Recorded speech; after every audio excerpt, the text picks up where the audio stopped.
I can't make this up. I can't make this up. I literally cannot make this up.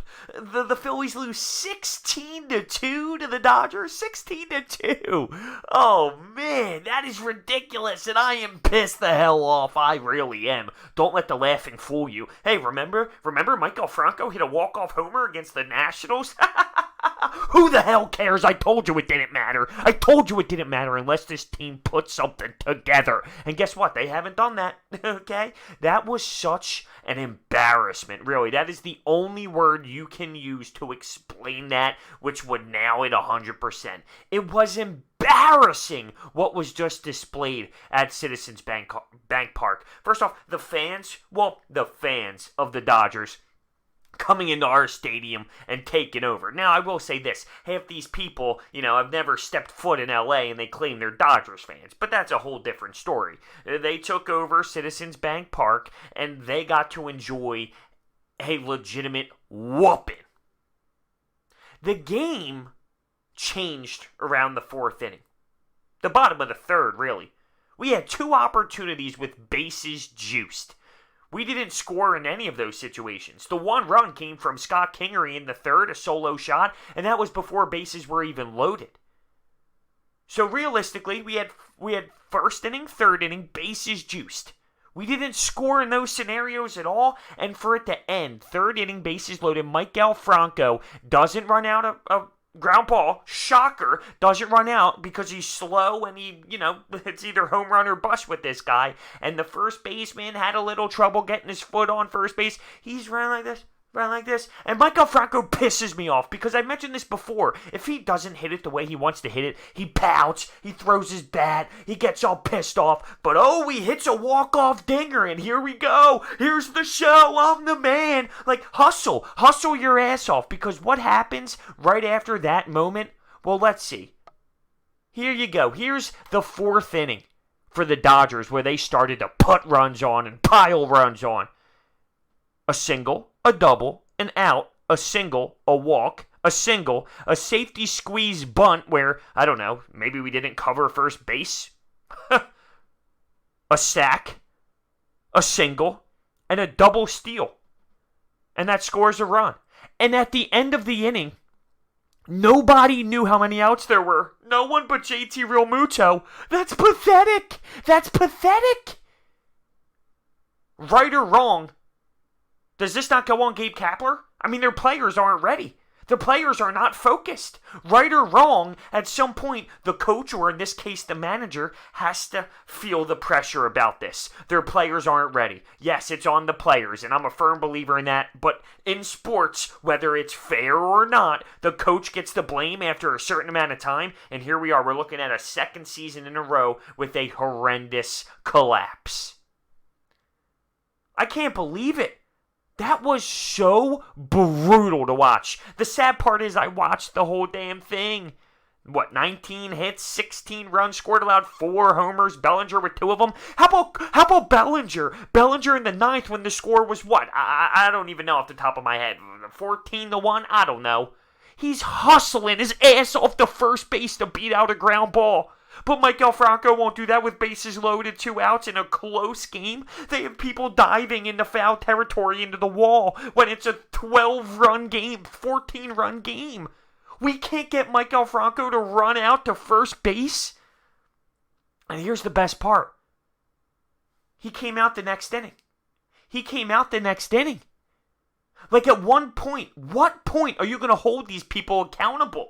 Hold them accountable for their actions. You don't hustle, you don't play. It's that simple. And we're going to hear Gabe Kapler talk and say, we've discussed it. Me and Maikel, we've discussed it. Well, that's great, Gabe. That's great.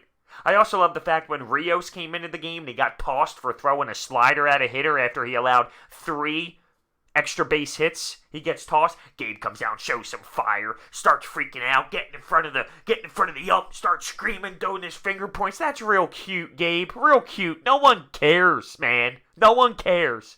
You're part of the problem. You are a part of the problem. There's no one who gets a free pass. Literally no one. The hitting was bad today. I mean, early on, that ruined the game because you had Clayton Kershaw in trouble. He had 64 pitches at one point early in this game through 3 innings. We were making him work. We were loading the bases, but we couldn't score those runs. Like I said, the one run that mattered in this game happened with Scott Kingery with no one on base, and it had nothing to do with those bases-juiced opportunities. That's where the game changed. 48-46. We're going to be under 500 after this series is over. Oh, by the way, Vince Velasquez is on the mound tomorrow. That's going to be fun. I can't wait to do this all over again. But let's take a look at the pitching today. Zach Eflin, 6 innings, 7 earned runs. Now, he started out the game through the first 3 innings looking smooth as hell. But then the 4th inning happened. Ramos stunk, Rio stunk, Garcia stunk, Roman Quinn got in there, and he stunk. As he should. How about this? JT Realmuto played, 7 innings or so? 7+ innings? Are you kidding me?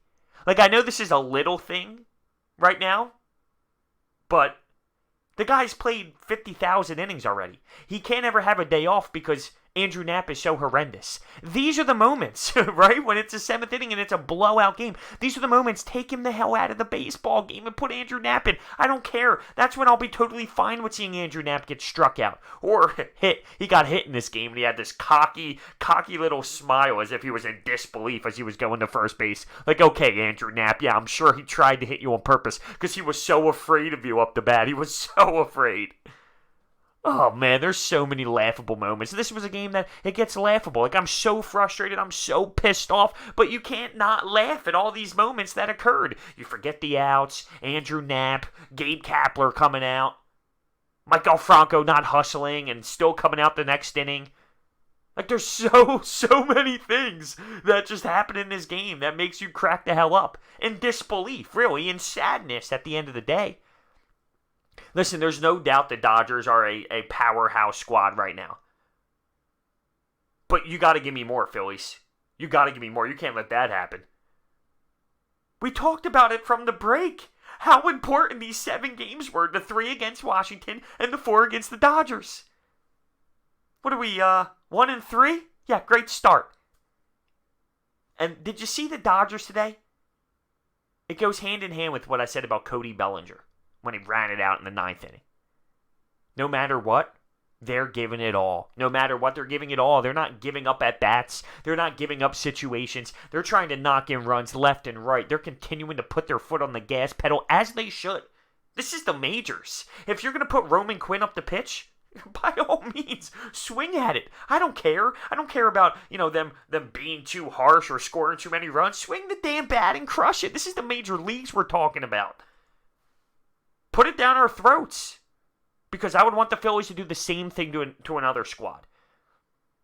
But to allow the Dodgers to come into our stadium, take it over with the fans, and I'll keep putting air quotes on that, and kill us like that. Whew. It's going to be tough to swallow. Tomorrow's going to be fun. Everyone gets the blame today. Everyone. Upper management. The manager. The starting pitching. The bullpen. The hitting.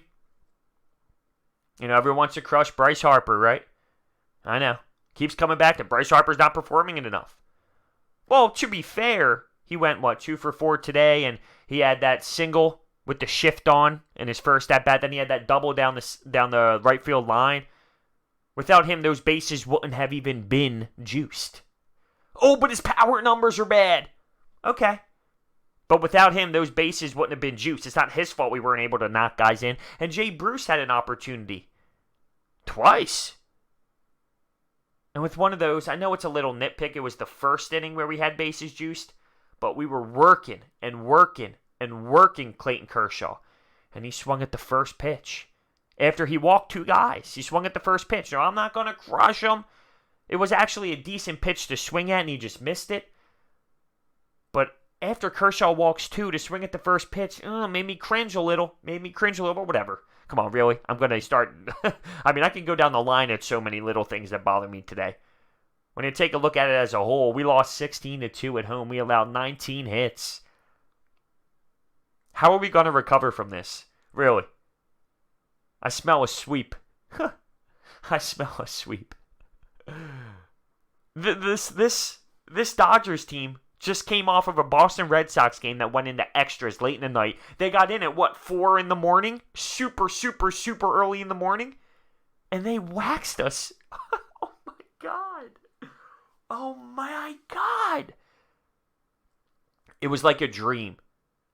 It's funny because my girlfriend and I, we were watching TV upstairs, a little fixer-upper on HGTV. Before the game started, it was around 6:45. I said, hey, it's a big series against the Dodgers. I'm going to go in the basement, watch the game, but I know it's going to be a blowout. So by one point, I'll probably come up and, hang out with you and the dog a little bit. I wasn't wrong. It was an absolute blowout. Now, I continued to watch the whole thing because I was so intrigued on how this was going, but I knew it was going to happen to begin with, which is the funniest part about it. Let me know your thoughts down below. It's actually nuts. It's nuts. How is this going to go tomorrow with Vin Velasquez? That's what I want to see. I want to see it. Also, though, hold on. Matt Gelb, who is the Phillies reporter for The Athletic, tweeted something about Gene Segura maybe looking a little hurt there in the ninth when he was running. I didn't personally see it, so keep your eyes out on reports about Gene Segura. Let me know your thoughts about it all. See you guys next time.